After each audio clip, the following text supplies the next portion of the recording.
This is the Dallas Morning News. Bottom of the ninth, bases loaded. Here comes Jimmy Dale from Baker Brothers Plumbing, AC, and Electrical. Thanks, Chuck. When your home pitches curveballs, Baker Brothers knocks it out of the park. Home run, Baker Brothers. Incredible. As the official home service partner of your Texas Rangers, we're offering $300 off a tank or tankless water heater. Another winning call. Visit callbakernow.com or dial 214-342-1171 today. Baker Brothers. Great service.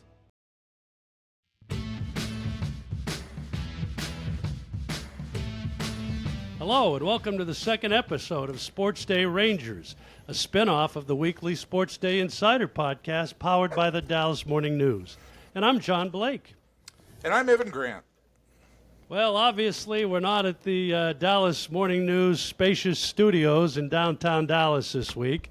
I'm at my lovely home office here, and you can see the pictures on the walls with the front pages from the Morning News after the Rangers won the World Series. And Evan is on the road with the team in New York. I am. I should be out experiencing the city right now, but I am sitting in my hotel room, and we're about to talk Rangers. And on this week's podcast, we're going to talk about a 5-2 homestand. I want to mention the defense a little bit because it's been stellar, and as has the starting pitching. And we'll get into the offense and the bullpen just a little bit. We're delighted to have former Ranger All-Star Mark Teixeira with us, especially this week, playing the Yankees. He was a stellar Yankee, of course, after his time in Texas. And then on a archive segment, we'll talk about the longest winning streak in Rangers history. There's a lot of stellars there, John. Well, it's a very stellar week. So if you want to interact with the show, you can find each of us on X. I'm, as always, Ranger Blake. And again, it's not all about uniform colors and Lexus parking. And Evan is at Evan_P_Grant.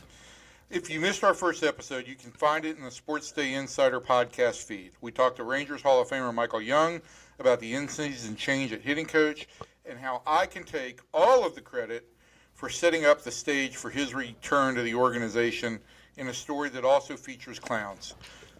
You can also reach out to the Dallas Morning News on any of the paper's social media channels, and again, find the podcast in the SportsDay Insider feed wherever you consume podcasts.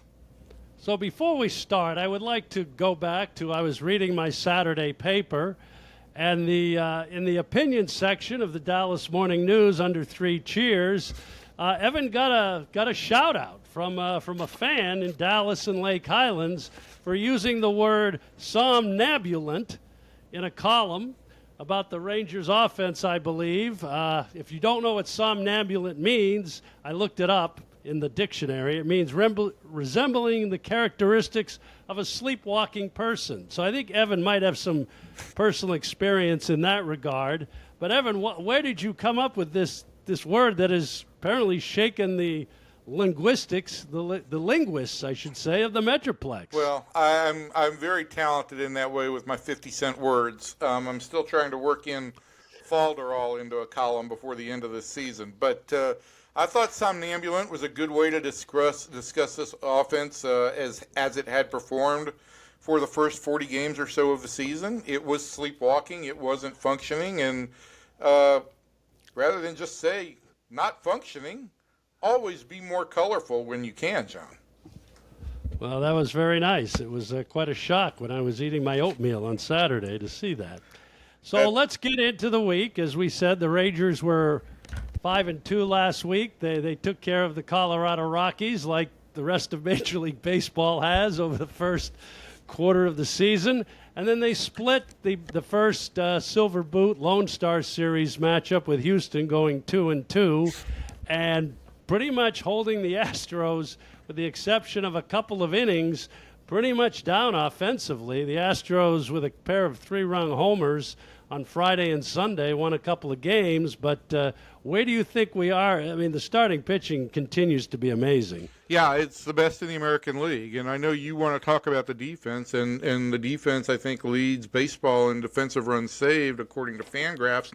And to cut to the chase there, right, what do we always say? Pitching and defense wins you championships. And so I think from the Rangers' perspective, that's been a really good development that's been a little bit overshadowed by the lack of offense. I think that it was really important for the Rangers to come out and show this Astros team that it does have the better starting pitching finally for a change. You know, last week when this series started, I think I went back and I looked at since 2017, since the Astros AL West dynasty began, I think they ranked third in baseball in starting rotation ERA, and the Rangers ranked 28th. So it's been a great disparity there, and I think that when you line it up that Jacob deGrom goes and Nathan Eovaldi, your 1-2 guys go right in order out of the gate, it's a really formidable. I don't even know my own words anymore, John. It's a really formidable 1-2 punch.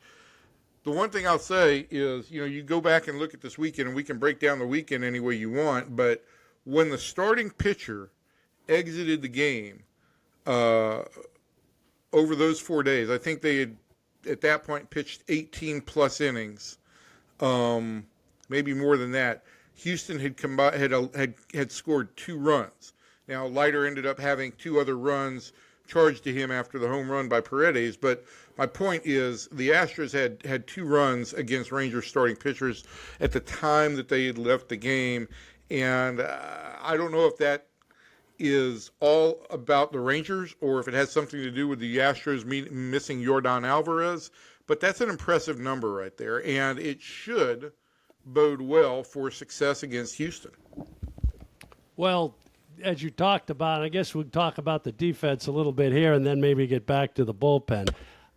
You know, I have been so impressed with the defense, and again, I'm not a scout or anything, but just watching this team play defense for the last 20-plus games especially. They've got 1 error in their last 11 games. They rank second in the American League with an overall fielding percentage of .989.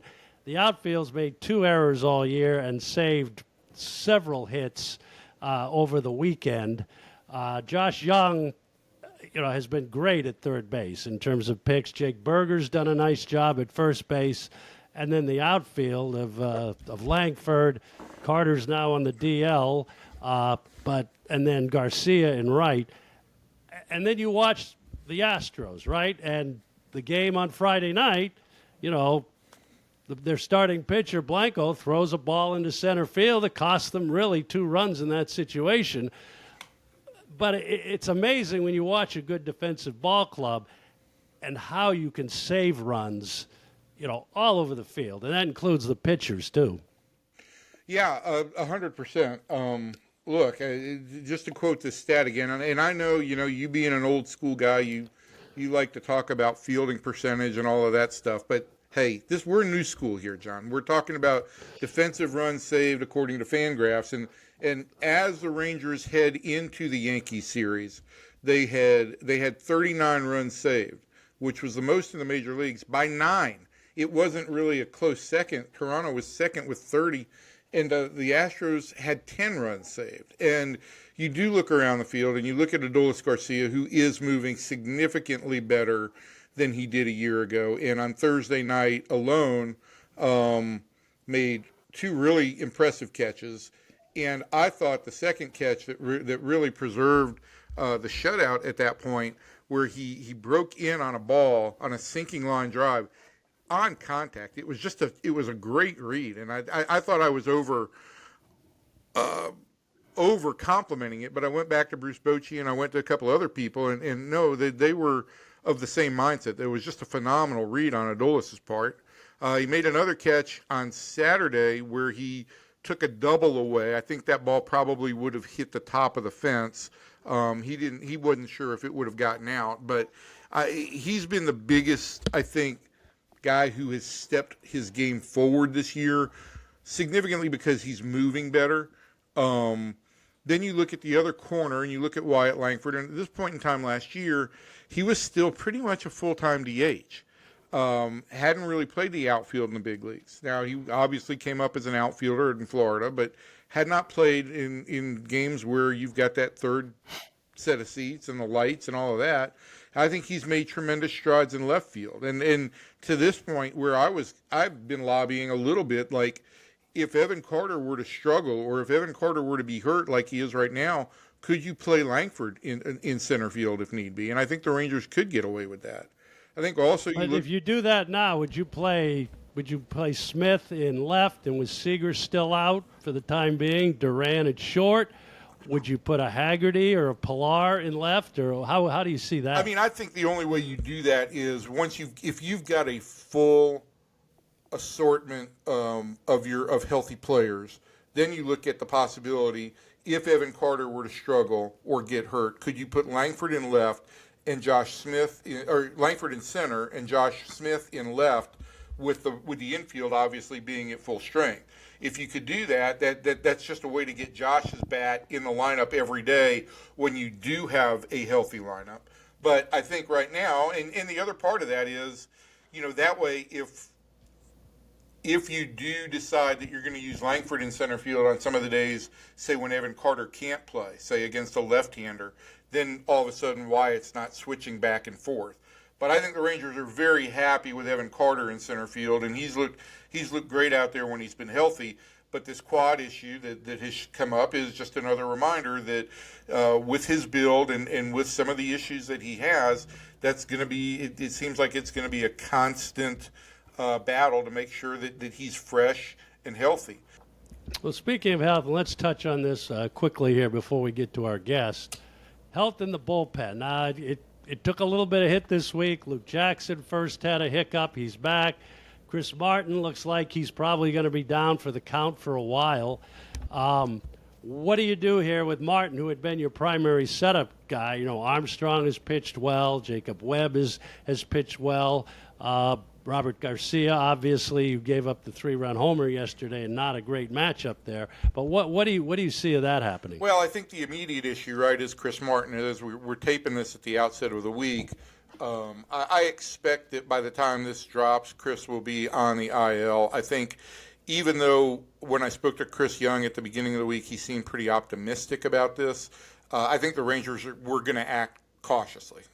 This is 2 instances in a week's time where he's had issues, and the Rangers can't afford to keep having that happen. So I think they're going to be without him for a little bit of time, and I think this is an opportunity. And in Chris Young's parlance, every challenge is an opportunity, and it's an opportunity for Bruce Bochy to go to some of those other guys in high leverage situations.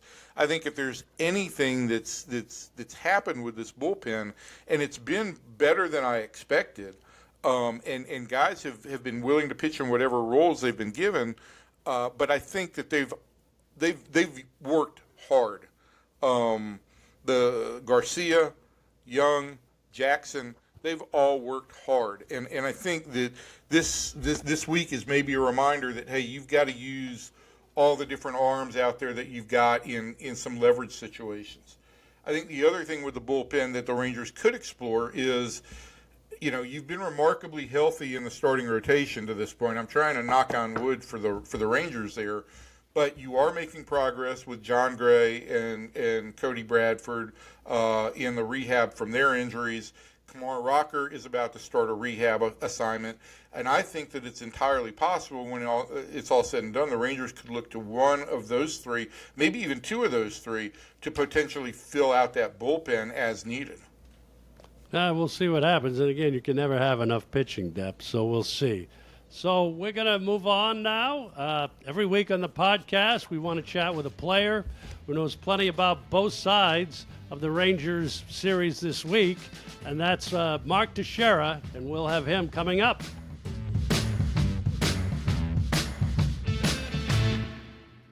We're happy to have on today's SportsDay Rangers podcast Mark Teixeira, Rangers first-round pick in the unbelievably 2001 free agent draft, 5th pick in the country, made his big league debut in 2003, 14 seasons with the Rangers, Braves, Angels, and most notably the Yankees. 409 career home runs, that's 5th all-time among switch hitters, almost 1,300 RBIs, 4th highest slugging percentage all-time among switch hitters at .509. in over 1,800 games with a WAR of 50.5, three-time American League All-Star, five-time Gold Glove winner, and a five-time winner of a Silver Slugger Award, now living in Austin, Texas. So, Mark, welcome. We appreciate you doing this with Evan and I. We're trying to give this a go and see how it goes. It's great to be here, guys. Brings back a lot of good memories seeing the two of you. So I was going to ask the first question, and I'm just going to start kind of at the beginning because it was, that first spring. You played one minor league season, 2002, and you had a few injuries. But you came on, finished up in Double-A, then went to the fall league, came to spring training the next year, and position-wise, it was an interesting situation because Rafael Palmeiro was still here playing first base. So you played a lot of third to start out, and then you played, I went back and looked, and I had forgotten how much outfield you played early in the season before you kind of became the regular first baseman, 2 months into the season, probably like that. And I'm just curious, we talk about Rafael Devers and position changes and everything. How did that all go for you, and what was kind of your mindset, coming into really your first camp? Well, you had 8 home runs. I mean, you had a great spring, but how was that mindset for you coming in?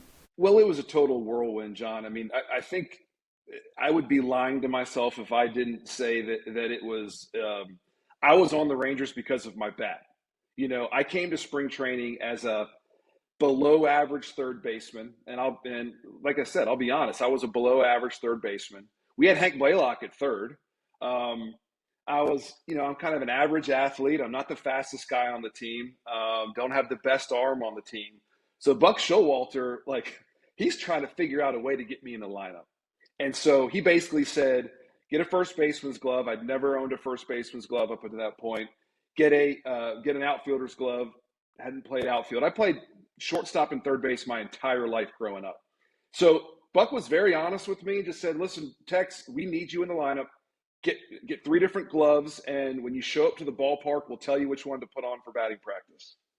Well, I'm more concerned about in 2003. It was also a really veteran team, right? You had a number of veterans there, and look, I mean, we can go through your entire career with the Rangers those 5 years because it was a really interesting time in Rangers history. But how difficult of a break-in period was 03 as you're trying to master all those different positions, but also trying to, get a little bit of I guess, mentorship from some of those veteran guys? Yeah, it was a crazy first year, Evan. We had a team that wasn't very good, as most people remember. We lost 91 or 92 games, I believe, that year. We had a lot of veterans that got traded halfway through the season. We had a lot of veterans that were maybe towards the end of their career and looking for a place to win, and we weren't winning. So it wasn't the happiest clubhouse, if everybody remembers. That being said, I wanted to be a big leaguer. I was 22, 23 years old. I just wanted to play in the big leagues. And I woke up every single day in 2003 as a Major League Baseball player. And that was really cool. And so while it wasn't easy, maybe with, teammates basically telling me, hey, Tex, you need to play outfield because Rafi's the first baseman. And the outfielder, I'm going out to the outfield to shag balls. Hey, Tex, you need to go to third base. I'm the outfielder. It's like nobody wanted me. None of the veterans wanted me because they saw me as competition.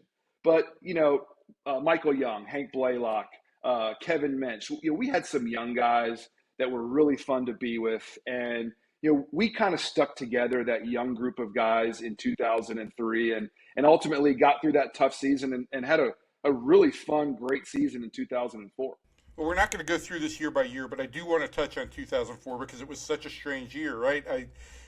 For Michael, it was probably the strangest because he gets to camp and all of a sudden he looks around and nobody's playing shortstop that first day of ground balls. What was that entire atmosphere like? And we've made a lot out of the story of Michael walking into Buck and saying, I'll go play short, but tell me your version of it as a young player alongside him. Well, I walked into Buck's office as well and said, Buck, I'm willing to play shortstop. And he laughed at me and he threw me out of the office. No, but seriously, we had the best player in baseball in 2003, Alex Rodriguez. I tell everyone to this day the best single season of baseball, just from a talent, from a preparation, I was in awe on almost a daily basis, was 2003 when Alex was on our team with the Rangers. So we trade the best player in baseball, and it creates a void that Michael, man, I give him so much credit. He would have been on the path to be a Hall of Fame second baseman, was a perennial all-star second baseman. He decided to, what's best for the team, go and play short. And I think, listen, shortstop's a more fun position to play than second.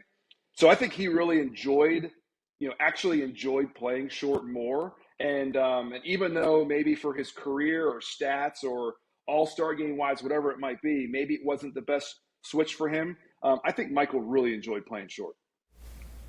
So 2004, Rangers come agonizingly close. 2005, 2006, it kind of goes sideways a little bit. And then we get to the 2007 season. And I don't, what were your anticipations? And, as it's getting towards July that year, what kind of were you thinking before you got traded to the Braves? I knew I was getting traded, John. I mean, listen, the business of baseball can be tough sometimes. I wanted to stay in Texas. After the 2005 season, I had a pretty good season and kind of established myself as a perennial all-star type player. I wanted to sign a long-term. I just wanted to sign a 10-year deal with the Rangers. That never came. 2006, we didn't play very well, 500-ish team. 2007, we went into spring training, and I knew unless we were really good, unless we were going to make a postseason run, I knew I was getting traded. And it was the right move, by the way. It was the right move for the Rangers. Looking back, obviously it was the right move for the Rangers, considering all the talent that they got. But, it hurt a little bit to know that I wasn't going to be with the Rangers long term. I loved living in Texas. I mean, my nickname's Tex. It's perfect, right? I lived in College Station as a kid for 3 years. I grew up an Aggie fan.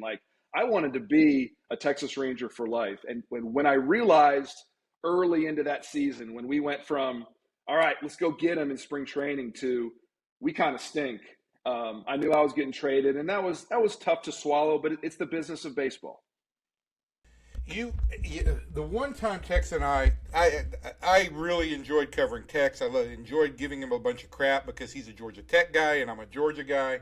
But one time we had a little bit of an issue, was right around the trade deadline, when Mark did not want to get drawn into all of this, and it was difficult, and I completely understood that. But I still remember waiting outside the hotel in Cleveland the day you were traded to try and track you down. And it really was kind of a admission on the Rangers' part that this player that they had drafted, and I don't even want to say developed because you spent so little time in the minor leagues, but this great player that had been drafted and came through the system, they were kind of acknowledging, hey, this whole experiment didn't work. And I'm just, as you're leaving the hotel in Cleveland that day, what are your memories of that, and what's going through your head? Because you are going back to Atlanta in that situation.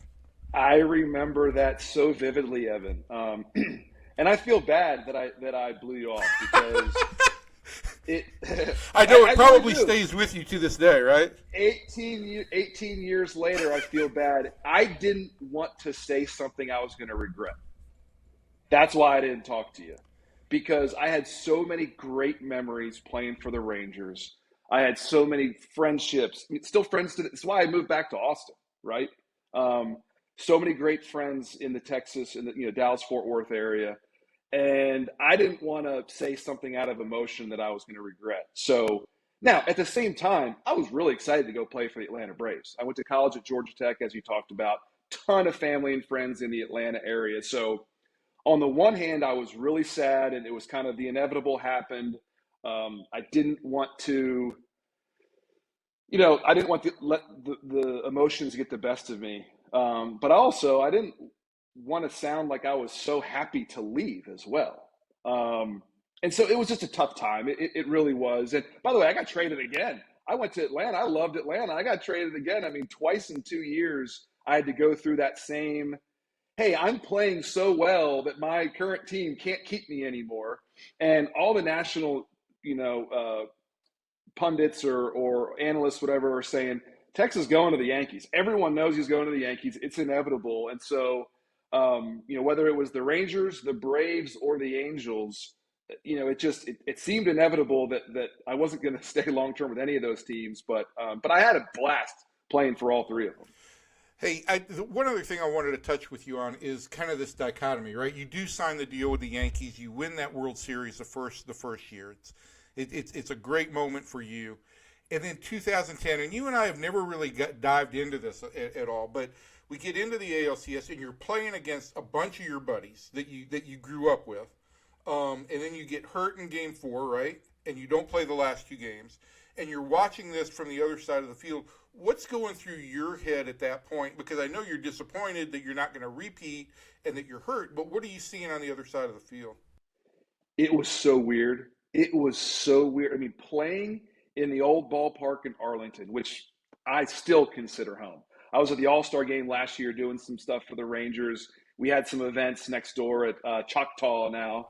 You had so much fun at that thing last year, too. You came up and gave so many guys big hugs. It was so good to see. I loved it. And so I'm playing wearing pinstripes, actually, wearing the road grays, but, wearing the Yankees uniform in my old home, playing against my buddies. It was just weird. And obviously really upset that I got hurt and we didn't win that series. But the Rangers were the better team. Like at the end of 2010, our Yankees team was beat up, and we were getting older, didn't have a lot of pitching left. And so I kind of tipped my cap to that Rangers team. I thought they were going to win the World Series that year. I thought that team was so good. But really happy for Michael Young. I mean, Michael's still one of my favorite people to this day. Probably the teammate one of the teammates I keep in touch with the most. Brian McCann, Mark DeRosa, some of those other guys that I played with on other teams. But man, just so happy for Michael when it was all said and done. And even though they didn't get to finish it off and win the World Series that year, being able to see Michael have that type of success and the Ranger fans, happy for the Ranger fans, because it had been a long time coming for the Ranger fans and everyone in the Dallas area. Texty, you did, and before we let you go, I want to wrap up on the baseball talk just with one thing. You did some stuff for ESPN. You were outstanding. And listen, I don't think you get enough credit for whatever the talk show bit was that you did while you were with the Yankees. That thing was foul hilarious. Territory. It was. Thank you. It was so out of character and so over the top. It was so perfect for you. I wish I could hear a clip of it right now. But you walked away from the ESPN thing. You're not doing a whole lot involved with baseball right now, and I assume that's because you wanted to raise your family. You've got a son about to graduate and go off to A&M and be an Aggie. Do you have any intentions or desires to get back into the game? Absolutely. I feel like I'm at halftime in my life, Evan, to your point. I worked for 4 years at ESPN after I retired, and I loved it. I really, really enjoyed ESPN. I joked with people, if I knew I could go to the All-Star game and World Series every year, I would have retired earlier and started working for ESPN. It's hard as a player to get to those two places. So I loved my time at ESPN, but I knew that I missed the first half of my kids' lives. And I knew I only had a few years left where they were in the home. So we decided to move back to Texas. Like you said, we're down in Austin now. I finished my degree at Georgia Tech, which was really cool. And I'm kind of at the halftime of my life.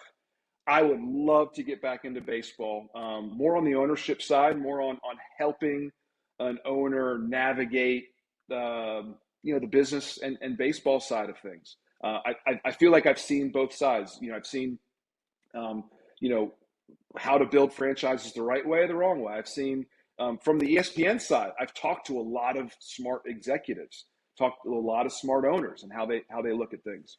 So I think my experience would help on that end. But I also want to serve, whether it's with my church, whether it's in public office. I've always thought about maybe running for public office, as crazy as that sounds. I do feel like the second half of my life will be in some sort of service, and whether that's serving an owner or an ownership group or serving my community. I want the second half of my life to be meaningful. And when all of my kids are out of the house, like you said, I've got one on his way to A&M. I've got a senior next year, and then I've got a freshman next year in high school. So 4 years, I'm a free agent. So, if you have any openings, Evan, please let me know, and I'll be ready to go to work. Yeah, after I win the lottery and start to purchase a share of a club, you'll be my first call. Mark, before we let you go, we're going to try and give people a little taste of off the field, and we're calling this Better Get to Know a Ranger Legend. So we've got 5. I will say up front on this that these are Evan's questions. I did not contribute to this little. You guys remember, I played in New York for 8 years. I've heard it all. There's nothing you can throw at me that I haven't heard or at least can't be prepared for. So we've got 5 questions here. Some of them may have been stolen or borrowed from the Colbert questionnaire. But Mark, are you ready? You ready to tackle this? I'm ready to go. All right. What's the best sandwich? Chicken Parmesan with a toasted bun. Have you ever personally asked for an autograph that's not for a charity that you're running, but asked somebody for an autograph? Yes, and the last one was Prince Harry. I did a charity function with Prince Harry and I have his autograph on a baseball, which I don't even think is legal, but I got it. What's your favorite sports moment that doesn't involve you? Wow, I love that question.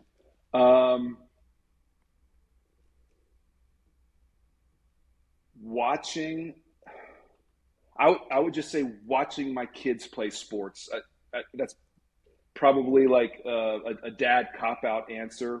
I've been to Super Bowls. I've been to national championship games, some great college football games. But, man, watching your kids play sports, there's nothing better. This is where I insert the line that you've been to Georgia Tech games. I wouldn't call those great college football games. But nevertheless, first concert that you ever went to? Billy Joel and Elton John at RFK Stadium. I was like 10 years old. My parents took me. It was awesome. I saw that concert at the Georgia Dome in 1994. Spectacular. Spectacular. It is a great concert. Last question. RFK was not that spectacular at that point. It was not. And I actually played in RFK when I was with the Braves. Man, that was a rough baseball stadium. Yep. Did you not play there in 05 with the Rangers, or did they play in Puerto Rico that year? No, we played in Puerto Rico in 03. In 03. 03, yeah. That was a fun series. All right, last question. Describe the rest of your life in 5 words.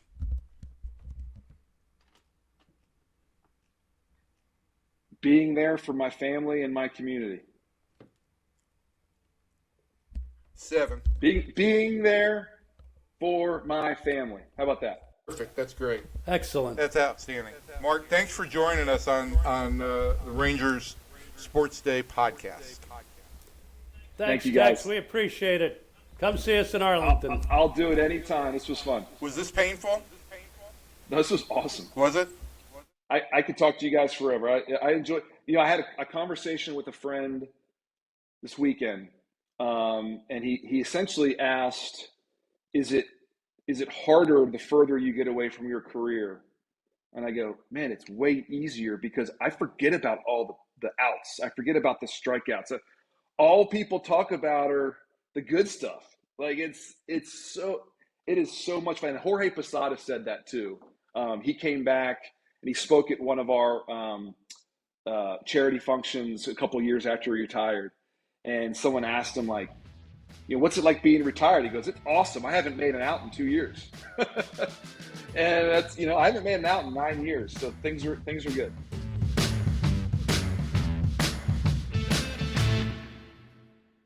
So we like to close these podcasts with some history, a little history lesson about the Rangers. And thanks to our loyal viewers from week 1, we've come up with a new name. We're going to call it the Archives in Arlington, a little spin-off on the old ballpark in Arlington, if you remember the original name of the Arlington Ballpark number 2. We're going to go back. We could almost call it the Parkives in Arlington, but that's too punny for you. Yeah, I probably couldn't even pronounce that, but I could try. So, in honor of a couple of things, the Minnesota Twins just finished a 13-game winning streak that ended on Sunday, and the Rangers, of course, had a 6-game winning streak last week. But it was around this time of year, late in May, mid to late May in 1991, the Rangers actually set their club record for the most consecutive wins. It was from May 12th to 27th of that year. The Rangers won 14 games in a row, and they haven't come close to that. The second most is 12 in 2011. And the club, and for me this is surprising because this was a very mediocre team, to say the least. When the winning streak started, they were in 6th place. They were 11-14 in the then 2-division American League. And with 14 straight wins, they got to 25-14 and took a 1-game lead. Juan Gonzalez, this was his first full major league season. He had 361 during the streak. Ruben Sierra, who was at the time one of the best players in the league, had 416. But it was really the pitching which was surprising back in the 90s, that contributed to the win. And it was the bullpen and some in the starting pitching. And amazingly enough, Nolan Ryan was on the disabled list the entire time during this winning streak. He'd pitched his 7th no-hitter to start May of that year, but then was on the DL the whole time. Kenny Rogers, who was actually a spot starter that year, went 3-0 in a starting role, but again, it was the bullpen. It went 6-0. And I have a trivia question here for Evan, and that is, already having stated that Nolan Ryan was on the DL during the winning streak, what future National Baseball Hall of Famer won at least 1 game during the Rangers' 14-game winning streak? What future National Baseball Hall of Famer won at least 1 game during that winning streak? Correct. This was 1991. That is correct. I'm going to go with... Now, it wouldn't have been Blyleven. He pitched for the Rangers in the 70s, right? Correct. One Hall of Famer that won a game. I'm going to go with... I'm at a loss. It was Rich Goose Gossage, who was in the bullpen in 1991, and he won his last game as a Ranger, by the way. It was on May 15th of that year against the Tigers. And speaking of Nolan, he pitched his 7th no-hitter that year, came very close to pitching an 8th no-hitter, which I would have missed, by the way. This was July 7th, 1991. It was the last game before the All-Star break that year. The Rangers were playing a night game at home against the California Angels, and I was going to work the All-Star game, which was in Toronto, so I flew out that afternoon. And I was not at the ballpark on that Sunday night. And I landed in Toronto, and I called back to the press box at the time, Larry Kelly was my assistant, just to check in. He says, well, Nolan's got a no-hitter through 7 innings. And I told Larry, you're pulling my leg, right? I don't think you said it that way. Probably not. But then I said, well, let me talk to Bert, Bert Hawkins was the scorer. And Bert goes, buddy boy, that's exactly right. So we get on the shuttle bus to go to the hotel, and again, we had no cell phones. Why didn't you just follow the game on your ballpark app? Yeah, right. In 1991, and I was fuming. I said, "Why did I come up here early? I'm going to miss this no-hitter." And I fumed for like 35 minutes. Got to the hotel, raced to the pay phone in Canada, which is Bell Canada, by the way, if you didn't know, and Nolan had given up a leadoff single to Dave Winfield in the 8th. He pitched a 2-hitter with 14 strikeouts, put the Rangers at a tie for first place at the All-Star break at 44-33. But as Ranger teams were wont to do in the day, they went 41-44 after the break to finish in 3rd place, 10 games out in Bobby Valentine's last year. So I promise next week this won't have a bus or anything attached to it like the first 2 have. But that was the longest Rangers winning streak ever, and it holds to this day. I think before this is all said and done, we're going to have a demonstration of what it meant to like have a full-on John Blake fuming incident. I will just say this, before we leave here, that the week that Alex Rodriguez signed with the Rangers, which was at the winter meetings in Dallas at the Wyndham Hotel, and these were in the days before Twitter, obviously. Alex, overnight there had been a report that Alex had kind of come to an agreement with the Rangers. I was trying to get it confirmed. And John and I got into a set to outside of the media workroom in which both of us were yelling very loudly at the top of our lungs. And when it was all said and done, Ken Daly, who was then the national writer for the Dallas Morning News on baseball, came over to me and said, "Hey, I think you're going to have to apologize to John for that whole thing. I mean, we're going to need him. We got to maintain a relationship with him." And I said, "That was nothing. That was another day at the office for us." So we need to be able to demonstrate, besides, the questions in Japanese and all of that, we've got to find a way to demonstrate for the audience exactly what a John Blake meltdown was like. I don't know if I want to go there, but you got to admit, I was under a lot of stress at that point. So, you're under a lot of stress at all times. Yes, I was. But anyway, so that's the Archives in Arlington for this week. And that's going to wrap up our second edition of Sports Day Rangers. We thank you for joining us.